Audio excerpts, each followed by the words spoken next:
हैं तो इसमें आप कुछ निशानियां देखते हैं कि अच्छा दूध देने वाली हो, हवाना बड़ा हो, बकरी बच्चों वाली बकरी हो, और दूसरा दूध उसकी अच्छी मिक़दार में हो, अच्छी नस्ल से हो। लेकिन हम ये चीज़ भूल जाते हैं कि अगर अच्छी दूध देने वाली बकरी हम ले रहे हैं तो उसमें 4 किस्म की आपको मुख्तलिफ़ बीमारियों का सामना भी करना पड़ सकता है। तो आज हम इस वीडियो में उन्हीं 4 बीमारियों के बारे में डिस्कस करेंगे और उनका हल जानने की कोशिश करेंगे।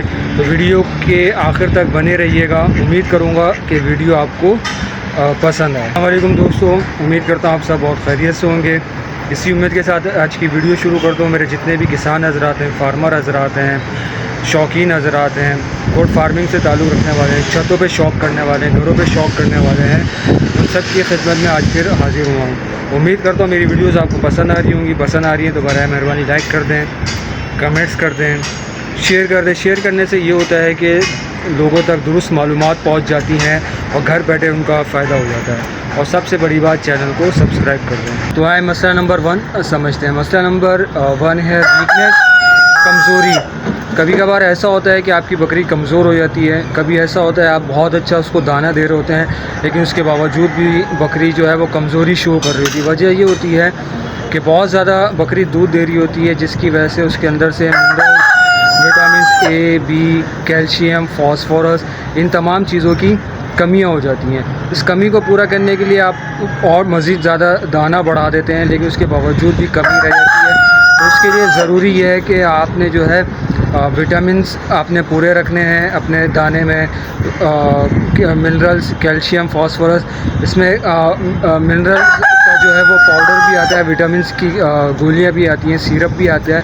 वो आपने देना है अपने बकरी को दाने के साथ, या अगर आप चारा दे रहे हैं तो चारे में मिक्स करके दें, या हो सके तो आप उसको ऐसे ही भी आप खिला सकते हैं। मसला नंबर 2 मस्तोसिस, यानी थन से जहाँ से दूध निकल रहा होता है। कभी कभार ऐसा भी होता है कि उस सुराख से जो है बैक्टीरिया और फंगस वगैरह जो है वो दाखिल हो जाते हैं, जो बीमारी का बायस बनते हैं, और बकरी के थन में सूजिश भी हो जाती है। इससे क्या होता है कि दूध भी ख़राब होता है और दूध की मिक़दार में कमी भी आ जाती है। तो इसके लिए आसान हल ये होता है कि आप जब भी बकरी का दूध धोएं, उसको अच्छी तरह से जो है वो धो लिया करें थन को। उसका थन अच्छी तरह धोने के बाद उसको जो है बकरी का दूध, बच्चे को दूध पिलाएं, या आप धो रहे हो बकरी का दूध तो बकरी का दूध आप निकाल लें। और दूसरा ये होता है कि बकरी का जो थन होता है आप उसको हमेशा ढाँप के रखें, और बकरी जहाँ पे भी आपने रखी हुई उस जगह को हमेशा साफ़ सुथरा रखें।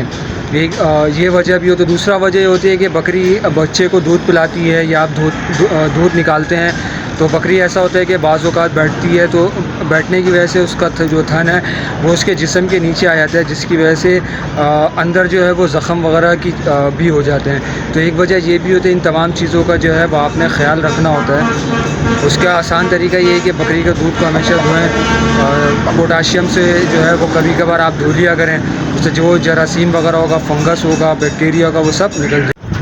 मसला नंबर 3 जो है वो इनफर्टिलिटी होता है, यानी बकरी हीट पे भी आती है, आप उसको क्रॉस भी कराते हैं, उसके बावजूद भी गबन नहीं होती। बाज़ औक़ात ऐसा होता है कि बकरी जो है वो बच्चा गिरा देती है। वजह यही होती है कि vitamins, calcium, minerals, phosphorus, iron, इन तमाम चीज़ों की कमी भी हो जाती है। तो इसका आसान हल ये है कि बैलेंस डाइट देनी आपको होती है। बैलेंस डाइट के अगर आप दे रहे हैं तो उसके साथ ये तमाम चीज़ें भी आप जो है वो शामिल करें। इससे क्या होगा, बकरी कमज़ोर भी नहीं होगी, बकरी आपकी अच्छी रहेगी, सेहतमंद रहेगी और अच्छी ग्रोथ भी करेगी, अच्छा दूध भी आपको देगी और बच्चे भी आपके बहुत ज़्यादा अच्छे होंगे। चौथा मसला ये है कि लैमनेस, यानी बकरी जो है वो आपकी लंगड़ाने शुरू हो जाती है। आप जो है उसको दाना वगैरह सब कुछ दे रहे होते हैं, बात वही है कि विटामिन्स, मिनरल्स, मिक्सचर्स वगैरह ये तमाम चीज़ें उसको नहीं मिल रही होती हैं। इस वजह से भी ये होता है कि बकरी फिर जो है पेट में गैस भी हो जाती है। उसकी वजह से बहुत ज़्यादा जब बैठती है तो बैठने की वजह से क्या होता है कि पेट पाँव में उसके जो है वो सूजिश टाइप हो जाती है और लंगड़ापन हो जाता है। खुर वगैरह भी इस तरह से जो होता है वो ख़राब हो जाते हैं, जिसकी वजह से बकरी जो है वो बहुत ज़्यादा चलती नहीं है, उसका हाजमा नहीं होता, पेट में जो है वो खाना बच जाता है। उसकी वजह से दूध भी जो है वो ख़राब होता है। जब दूध ख़राब होगा तो ज़ाहिर सी बात है उसका असर जो है वो उसके थनों पे भी पड़ता है।